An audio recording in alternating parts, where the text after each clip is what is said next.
What is a cell made up of? What is the structural organization of a cell? We saw above that the cell has special components called organelles. How is a cell organized? So basically we have studied the definition of a cell.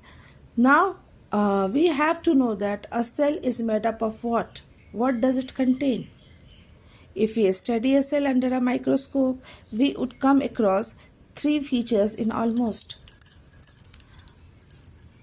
every cell: plasma membrane, nucleus, and the cytoplasm. So a cell consists of three parts. The outermost part is called plasma membrane, the middle part is called the cytoplasm, and the innermost part is called the nucleus. All activities inside the cell and the interactions of the cell with its environment are possible due to these features. Let us see how. So all these components make a cell, and the cell is able to perform all its activities with the help of its organs present inside the cell, and it interacts with the environment and it leads the processes. Plasma membrane or cell membrane. This is the outermost covering of the cell that separates the contents of the cell from its external environment. The plasma membrane allows or permits the entry and exit of some materials in and out of the cell.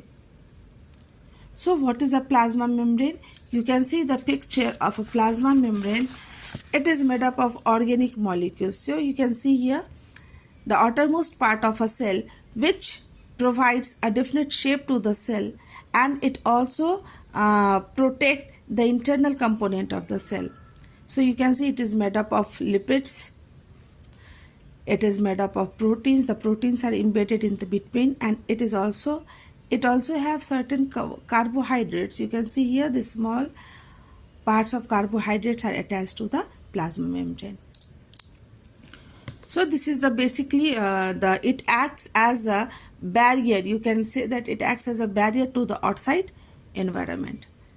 It is selectively permeable, so it is called as selectively permeable.